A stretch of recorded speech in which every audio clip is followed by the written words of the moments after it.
Eksistensi Su-35 Rusia memang ramai diperbincangkan dunia internasional.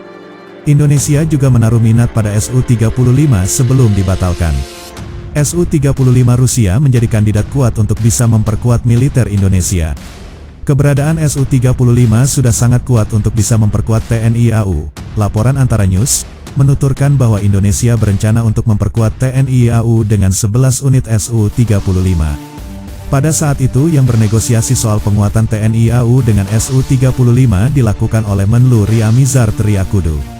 Kami telah bernegosiasi tentang pembelian itu selama 2 tahun, ungkap Menteri Pertahanan Ryamizard Triakudu pada saat menjabat. Namun Indonesia pada akhirnya tak jadi membeli jet tempur Su-35 Rusia tersebut. Indonesia dilaporkan telah membatalkan rencana untuk membeli pesawat tempur multiperan Sukhoi Su-35 Flanker E karena proses akuisisi yang berlarut-larut. Langkah itu dikonfirmasi oleh Panglima TNI AU Marsikal Fajar Prasetyo saat berbicara kepada media lokal di Jakarta, jelas airforcetechnology.com. Mengenai Sukhoi Su-35, dengan berat hati, ya, kami telah meninggalkan rencana itu. Kita tidak bisa terus membicarakannya, katanya. Negara Asia Tenggara itu disebut-sebut telah mempersempit pilihannya kepada Dassault Rafale dan Boeing F-15 Eagle II. Ya, lepas dari Su-35 Indonesia banting setir, langsung mengincar Rafale dan F-15 Eagle II. Sebenarnya keinginan Indonesia untuk memiliki Rafale dan F-15 Eagle II juga sudah muncul sebelum pembatalan Su-35.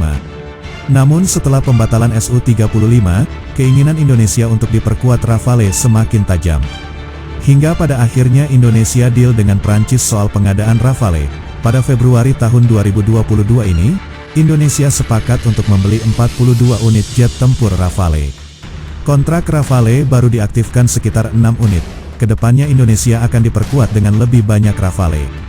Selain Rafale, Indonesia juga mengincar keberadaan F-15 Eagle II. Dewi Fortuna berpihak pada Indonesia dengan sangat baik, lantaran Indonesia sudah mendapatkan sinyal hijau untuk bisa memiliki F-15 Eagle II. Departemen Luar Negeri AS telah menyetujui adanya potensi penjualan F-15 Eagle II ke Indonesia.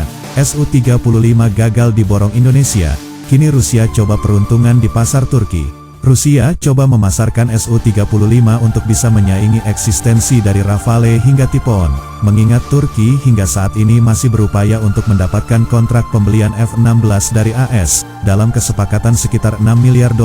Turki meminta 40 jet tempur F-16 dan hampir 80 kit modifikasi pada Oktober tahun 2021 untuk meningkatkan armadanya yang menua. Turki, yang telah menjelaskan bahwa mereka dengan tegas menentang pembatasan penjualan F-16 produksi Lockheed Martin, saat ini menghadapi kendala baru karena RUU yang baru-baru ini disetujui oleh para senator Amerika, jelas The Eurasian Times.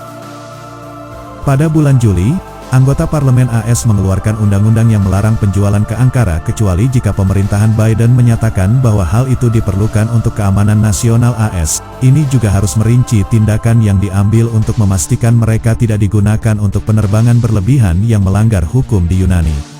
Presiden Joe Biden mengatakan dia akan mencoba membujuk anggota parlemen untuk mengirimkan pesawat tempur F-16 ke Angkatan Udara Turki. Pada bulan Juni, Erdogan mengingat Biden mengatakan kepadanya bahwa dia akan memberikan semua dukungan yang dia bisa mengenai F-16. Charles Gramaglia, seorang analis keamanan nasional yang berbasis di AS dan mantan Komandan Angkatan Laut AS percaya bahwa Erdogan bermaksud untuk memotivasi AS untuk menindaklanjuti penjualan F-16. F-16 adalah pesawat tempur berperforma tinggi yang sangat andal yang mampu membawa senjata presisi udara ke darat dan jangkauan penuh rudal udara ke udara. Angkatan Udara Turki telah mengoperasikan F-16 selama lebih dari 30 tahun, dan industri kedirgantaraan Turki memiliki sejarah panjang yang sama dalam membangun dan merawat pesawat. Dia menekankan bahwa seseorang harus mempertimbangkan sistem pendukung besar-besaran di sekitar pesawat ini dalam layanan Turki, termasuk pemeliharaan, pelatihan awak udara dan darat, mencari pesawat baru dari pemasok negara ketiga akan sangat mahal, tidak terlalu mahal untuk biaya mengembangkan infrastruktur pendukung selama beberapa dekade, tambahnya. Jika AS tidak menyetujui penjualan tersebut, Turki dapat menjajaki pembelian jet dari Prancis, Inggris, atau Rusia, seperti yang disarankan oleh Presiden Turki. Mengingat hal ini, jet tempur Rafale buatan Prancis, Eurofighter tipe ON, dan Su-35, Su-57, atau bahkan Checkmate buatan Rusia akan menjadi pesaing utama dalam hal ini. Sebelumnya, dilaporkan bahwa Presiden Turki Recep Tayyip Erdogan bisa beralih ke Prancis untuk membeli jet tempur Rafale. Gramaglia percaya bahwa Prancis akan bersedia menjual pesawat tempur Rafale ke Turki. Terlepas dari perbedaan mereka, dia menunjukkan, kepentingan strategis utama Prancis adalah di Mediterania Timur. Jika Yunani dan Turki sama-sama bersenjata dan mampu, itu kemungkinan akan menstabilkan lebih lanjut pertempuran militer yang bertahan lama di negara-negara tersebut. Jelasnya, selain itu, menjual Rafale Prancis ke Turki akan menjadi keuntungan bagi industri dirgantara Prancis dan akan memiliki manfaat tambahan untuk menjual ke pelanggan jangka panjang pesawat Amerika setelah AS mencuri Angkatan Laut Australia sebagai pelanggan untuk kapal selam baru, dia menambahkan. Gramaglia menjelaskan bahwa Prancis memiliki sejarah panjang dalam menjual pesawat dan sistem pendukungnya ke luar negeri. Ini adalah alternatif yang layak untuk Turki, dan tidak diragukan lagi lebih baik, jika jauh lebih mahal, daripada Su-35 buatan Rusia. Mengenai Eurofighter tipe ON, Seyit Akar, seorang penggemar pertahanan yang berbasis di Istanbul strategis di banyak domain dengan Turki, akuisisi jet tempur tipe ON terlihat paling mungkin dari 3 opsi yang Anda ajukan. Saya pikir itu juga merupakan opsi yang paling didukung oleh orang Turki, jelasnya.